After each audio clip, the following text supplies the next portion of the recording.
ومن يضلله فلا هادي له ونشهد أن سيدنا ومولانا محمدا عبده ورسوله أما بعد فأعوذ بالله من الشيطان الرجيم بسم الله الرحمن الرحيم إن الله وملائكته يصلون على النبي يا أيها الذين آمنوا صلوا عليه وسلموا تسليما اللهم صل على محمد وعلى آل محمد كما صليت على إبراهيم وعلى آل إبراهيم إنك حميد مجيد اللهم بارك على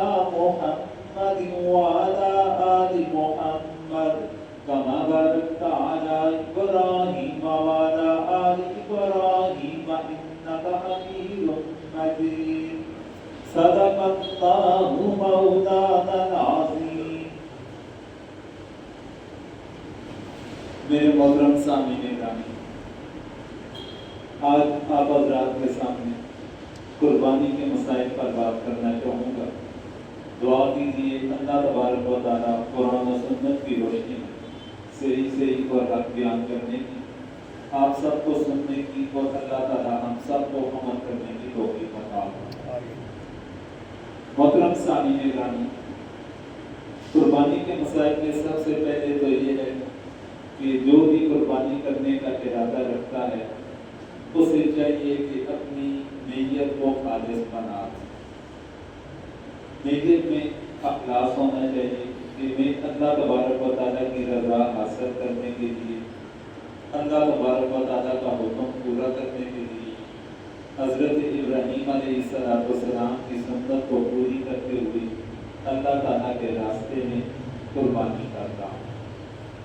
اور قربانی میں انسان کا نیت نمود و نمائش نہ ہو، دکھاوا پن نہ ہو، گوشت کا حاصل کرنا نہ ہو. ان میں سے کسی بھی چیز کی انسان قربانی میں نیت نہ کرے، بلکہ اپنی نیت کو بالکل خالص بنا دے. اللہ تعالیٰ کی رضا، حضرت ابراہیم علیہ السلام کی سنت کا پورا کرنا اخلاص کے ساتھ. نیت خالص ہوگی تو انسان کی قربانی بھی اللہ تبارک و تعالیٰ کے ہاں مقبول ہوگی.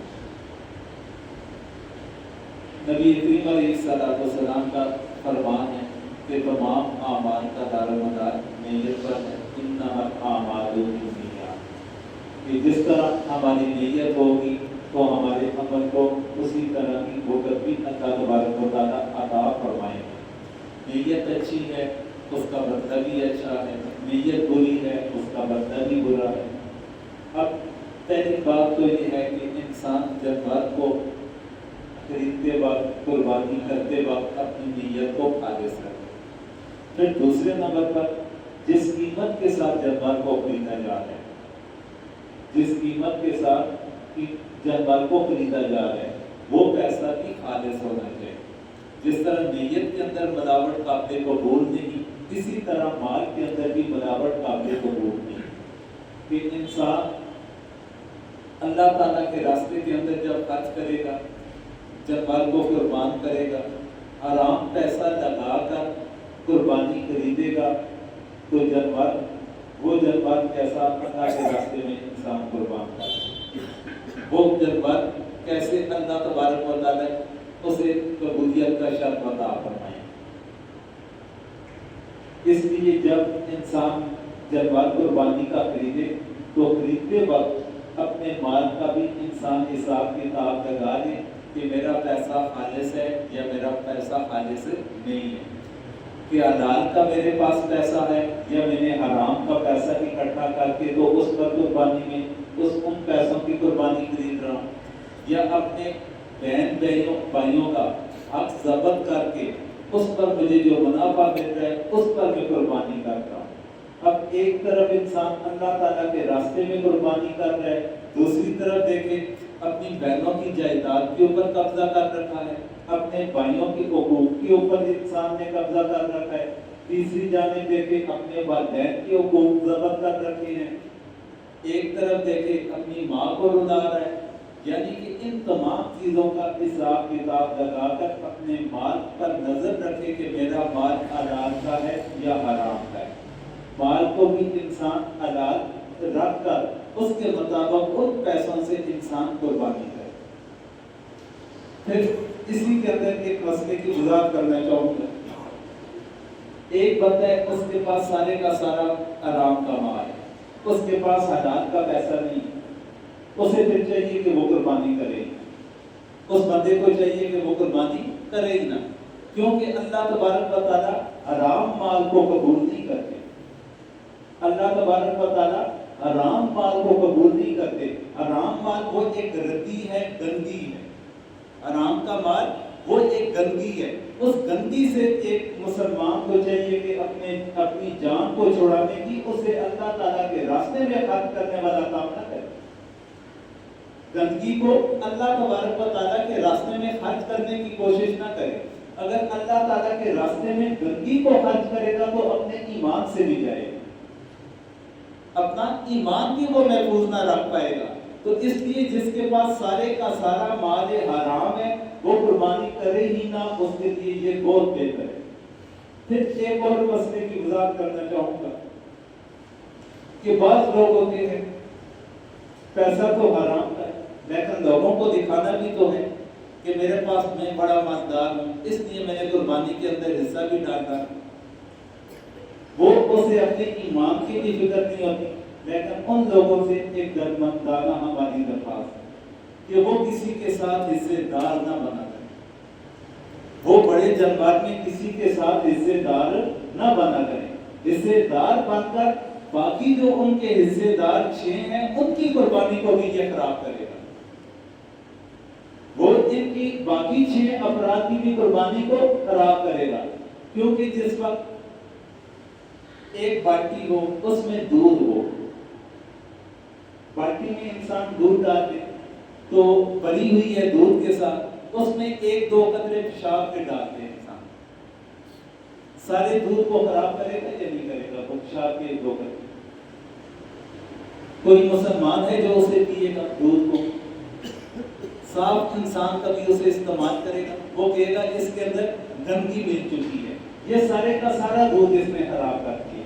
یہی حساب ہے کہ جس وقت 7 حصے دار ہیں، 6 پاک دامن ہے، ان کا حلال کا پیسہ ہے، نیت ان کی صاف ہے، 7واں ان کا جو حصے دار ہے اس کا حرام کا مال ہے، جب وہ 7واں ان کے ساتھ شامل ہو گیا وہ پیشاب کے قطرے دودھ کی بالٹی کے اندر گرنے کے مقدار آ گئے۔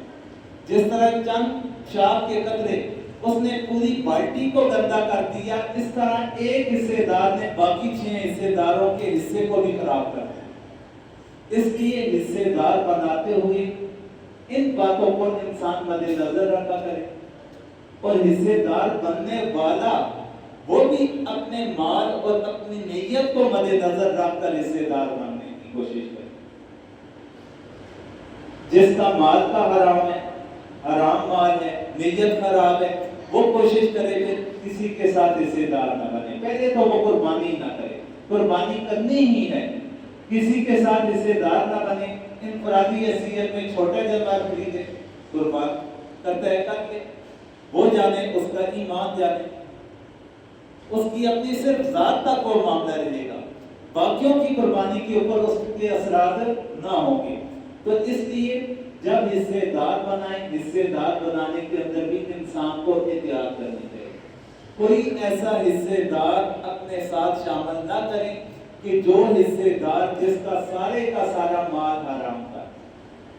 ہاں، کسی بندے کے پاس ایسا بھی ہوتا ہے، کچھ مال حرام کا ہے، کچھ حلال کا ہے، پھر انہیں یہ احتیاط کرنی چاہیے کہ جو حلال کا مال ہے اس مال سے قربانی کے اندر شامل ہو، اس مال سے وہ بندہ قربانی کے اندر شامل ہو جائے، حرام مال سے قربانی کے اندر شامل نہ ہو، رزق کے حلال کے ساتھ قربانی میں حصے دار بن جائے۔ ایک تو حصے دار بناتے ہوئے اس کے مال کے اوپر نظر رکھیں، پھر دوسرے نمبر پر اس کے عقیدے کے اوپر بھی نظر رکھنی۔ ایک بندہ ہے اللہ تعالیٰ کے ساتھ شریک ٹھہرا رہا ہے، اللہ تعالیٰ کے ساتھ شریک ٹھہرا رہا ہے۔ ایک مسلمان کا عقیدہ ہے کہ مشکل کشا ذات اللہ تبارک و تعالیٰ کی ہے، حاجت روا ذات اللہ تعالیٰ کی ہے۔ ایک بندہ جب اللہ تعالیٰ کو مشکل کشا چھوڑ کر کسی اور کے بارے میں اس نے نظریہ اپنا لیا، ایک انسان نے حاجت روا اللہ تعالیٰ کی ذات کو کہنے کی بجائے کسی اور کو کہنا شروع کر دیا، اس کا یہ نظریہ ہے، تو یہ تو شرک آ رہا ہے۔ اب ایسا بندہ اگر آپ کے ساتھ حصے دار بنے گا، آپ کی قربانی کو خراب کر دے گا، آپ کی قربانی کو خراب کر دے گا۔ اس کے عقیدے کے اندر بنیاد دیکھنی ہے، اللہ تعالیٰ کی ذات کے ساتھ وہ شریک تو نہیں ٹھہرا۔ دوسرے نمبر پر نبی کریم علیہ السلام کو وہ خاتم النبیین تسلیم کرتا ہے یا نہیں کرتا؟ نبی کریم علیہ السلام کے اوپر آخری نبی ہونے کے ناطے اس کا ایمان ہے یا نہیں؟ بسا اوقات انسان زبان سے کہتا ہے میں انہیں اپنا آخری نبی مانتا ہوں، لیکن بعض نظریات ایسے اپنا لیتا ہے جو اس کی نفی کر رہے ہوتے ہیں۔ بعض ایسے انسان عقائد بنا لیتا ہے کہ جو نبی کریم علیہ السلام کی ختم نبوت پر حقیقی معنی میں دیکھا جائے ڈاکہ ڈالنے کے مترادف ہے۔ جہاں پر نبی کریم علیہ السلام اللہ تبارک و تعالیٰ کے آخری نبی ہیں، اسی طرح نبی کریم علیہ السلام اللہ تبارک و تعالیٰ کے ہاں آخری معصوم انسان بھی ہیں۔ اللہ تبارک و تعالیٰ کے آخری معصوم انسان بھی ہیں۔ نبی کریم علیہ السلام کے بعد سے لے کر قیامت تک کوئی بھی معصوم عن خطا پیدا نہیں ہوگا۔ اگر کوئی انسان یہ دعویٰ کرے کہ نبی کریم علیہ السلام کے بعد فلاں فلاں بھی معصوم عن خطا ہیں، ہمارا یہ ایمان ہے، وہ نبی کریم علیہ السلام کی معصومیت کے اوپر ڈاکہ ڈالنے کے مترادف ہے۔ ایسے بندے کو بھی اپنے ساتھ قربانی میں شامل نہ کیا جائے۔ پھر عقائد کے اندر ایک انسان ہے، وہ کہتے ہیں میں تمام صحابہ کرام پر ایمان لاتا ہوں، لیکن ایک صحابی کو میں نہیں مانتا، ایک صحابی کے ساتھ اس کے دل میں نفرت ہے، اس کا ایمان بھی گیا، اس کا ایمان بھی گیا۔ ایسے بندے کو بھی اپنے ساتھ قربانی کے اندر شریک نہ کیا ہے۔ یہ میں نے چند بنیادی عقائد بتائے۔ ان عقائد کو مد نظر رکھ کر ہر مسلمان، ہر قربانی کرنے والا جن کے ساتھ حصے دار بنے یا اپنے ساتھ کسی کو حصے دار بنانا ہے، اس کے عقائد کو بھی دیکھے، اس کے مال کے اوپر بھی نظر رکھے، اس کی نیت کا بھی اس سے پوچھے۔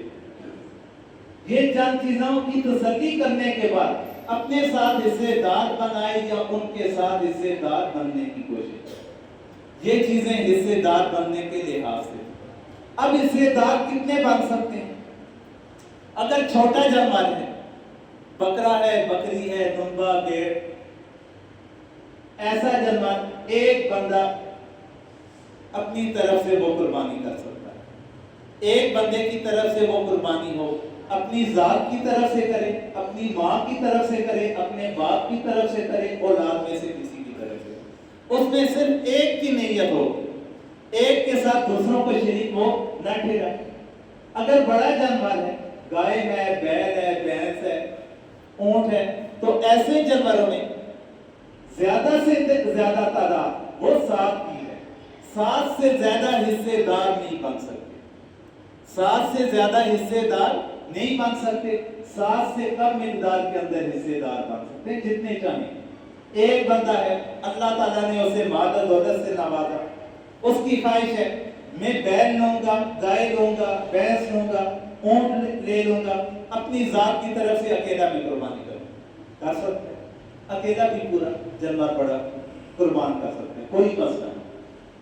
2 بندے مل کر اگر قربانی کرنا چاہیں بڑا جانور، 2 افراد مل کر بڑا جانور قربان کرنا چاہیں کر سکتے، کسی قسم کی اس میں کوئی بات نہیں۔ زیادہ سے زیادہ تعداد 7 کی ہے، 7 سے چاہے 7 سے کم، اگر اکیلا کرے، 2 مل کر کریں، 3 مل کر کریں، 4 مل کر کریں، گنجائش موجود ہے۔ اس میں نہ جفت کی کوئی قید ہے، نہ طاق کی کوئی قید ہے۔ نہ جفت کی کوئی قید ہے اور نہ کوئی طاق کی قید ہے. آزادی کے ساتھ 7 سے کم 7 یا 7 سے کم جتنے بھی حصے دار بننا چاہیں آزادی کے ساتھ بن سکتے. پھر اسی میں ایک اور مسئلے کی وضاحت. بعض آج کل سوشل میڈیا کے اوپر خاص طور پر اور بعض لوگ بھی ایسے چند افراد ہیں کہ جو لوگوں کے ذہنوں کو اندر شکوک و شبہات پیدا کرنا چاہتے ہیں کہ بھینس کی قربانی کرنا جائز ہے. بھینس کی قربانی کرنا جائز ہے.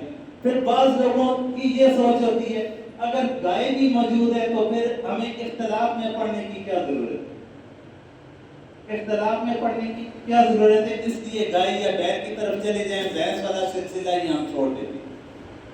اختلاف میں ہم نے نہیں پڑھنا. تو محترم سامعین کرام، بات یہ ہے کہ اگر عقائد کے اندر مسائل میں خاص طور پر ہم دیکھیں، مسائل کے اندر دیکھیں تو کوئی ایسا مسئلہ ہمیں کم ہی نظر آئے گا جس میں ائمہ کرام کا اختلاف نہ ہو. کوئی مسئلہ ہمیں کم ہی ایسا نظر آئے گا کہ جس میں ائمہ کرام کا اختلاف نہ پایا جاتا ہو، فقہاء کرام کا اختلاف نہ پایا جاتا ہو. اتفاقی مسائل پر نظر ڈالی جائے 5% ہوں گے، زیادہ سے زیادہ 10% ہوں گے. باقی 90%، 95% کے لگ بھگ ایسے مسائل ہیں کہ جو اختلافی مسائل ہیں. ایک امام کا نظریہ اس میں علیحدہ ہے، دوسرے امام کا نظریہ علیحدہ ہے. کچھ فقہاء کرام علیحدہ وہ مسئلے کی وضاحت فرمائیں گے، کچھ فقہاء کرام علیحدہ مسئلے کی وضاحت فرمائیں گے. اگر اسی طرح ہم اختلافی مسائل سے اپنی جان کو بچا کر صرف اتفاقی مسائل کی طرف آ جائیں تو پھر پیچھے ہمارے پاس 5 یا 10% دین بچے گا، باقی 90-95% دین سے ہماری جان نہیں چھوڑے. تو اس لیے ان چیزوں میں شکوک و شبہات نہ پیدا کرنے کی انسان کوشش کرے، نہ اپنے دل میں ایسے شکوک و شبہات لانے کی انسان کوشش کرے، نہ شکوک و شبہات کسی دوسرے کے ذہن میں ڈالے اور نہ کسی کے شکوک و شبہات کا انسان خود شکار ہو. اگر ایک مسئلے میں آج ہم شکار ہوں گے، کل پھر دوسرے مسئلے کو اٹھا لیں گے. اس میں اختلاف ہے، اسے چھوڑ دیا جائے، اس میں اختلاف ہے، اسے چھوڑ دیا جائے. پھر ہم کس پر عمل کریں؟ اس لیے ان چیزوں میں پڑھنے کی انسان کو ضرورت ہے. جو چیز شریعت میں ثابت ہے اس پر انسان عمل کرے. اور بڑے جانور میں آپ کی مرضی، گائے کو ذبح کریں، بیل کو ذبح کریں، بھینس کو ذبح کریں، اونٹ کو ذبح کریں، آپ کی مرضی ہے. جو بھی اس میں سے جانور خرید کر اور جو آپ کو آسانی سے میسر ہو تو انسان اسے خرید کر تو اس کی قربانی کرے. پھر اس میں ہر انسان کی اپنی سوچ. میں اپنی ذاتی سوچ اگر بتاؤں کہ اگر کسی چیز کے اندر عوام کے اندر غلط فہمی پیدا ہونا شروع ہو جائے تو انسان کو وہ کام کرنا چاہیے کہ جس کے اندر لوگوں کی غلط فہمی دور ہو سکے. اگر بھینس کے معاملے کے اندر، اس جانور کے معاملے میں عوام میں غلط فہمی پائی جاتی ہے، پھر علماء کو کوشش کرنی چاہیے وہ بھینس ہی کی قربانی کرے تاکہ لوگوں کے شکوک و شبہات کافی حد تک دور ہو جائے.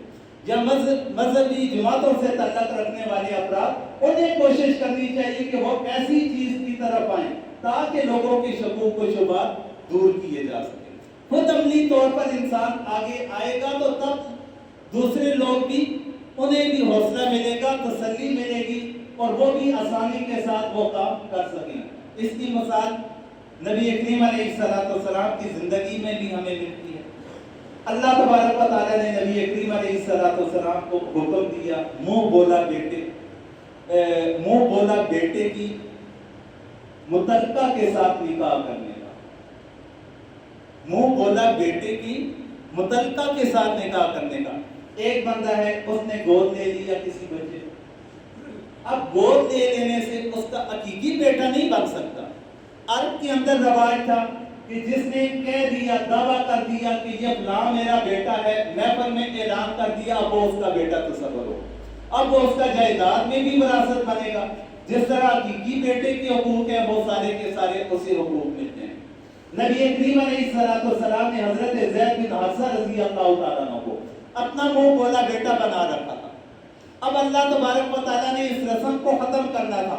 صرف قرآن میں اگر حکم آ جاتا کہ منہ بولا بیٹے کی بیوہ کے ساتھ یا اس کی متعلقہ کے ساتھ نکاح جائز ہے، تو آج تک لوگ اس پر کوئی بھی عمل نہ کر سکتا۔ اللہ تبارک و تعالیٰ نے صرف حکم نازل نہیں فرمایا بلکہ نبی کریم علیہ السلام سے عملی کام کروا کے ثابت کروا دیا، عملی طور پر یہ ثابت کروایا۔ حضرت زید بن حارثہ رضی اللہ تعالیٰ عنہ نے اپنی بیوی کو طلاق دی، متعلقہ ہوگی، عدت پوری ہوئی، نبی کریم علیہ السلام کو حکم دیا کہ اس کے ساتھ نکاح کریں۔ اب ان کا دل نہیں چاہتا تھا۔ اللہ تبارک و تعالیٰ نے یہ بھی قرآن میں ذکر فرما دیا کہ نبی کریم علیہ السلام کی چاہت نہیں تھی کہ لوگ باتیں بنائیں گے، جس طرح عرب معاشرے کے اندر تھا کہ انہوں نے اپنی بہو کے ساتھ نکاح کر دیا، متعلقہ بہو کے ساتھ نکاح کر دیا، معاشرہ یہ کہے گا، عرب کے لوگ یہ کہیں گے، لیکن اللہ تبارک و تعالیٰ نے اس رسم کو ختم کرنا تھا، فرمایا کہ سب سے پہلا کام عملی طور پر بھی آپ کو کرنا۔ تو یہ میں نے ایک مثال کے ساتھ بھی یہ بات آپ کو سمجھا۔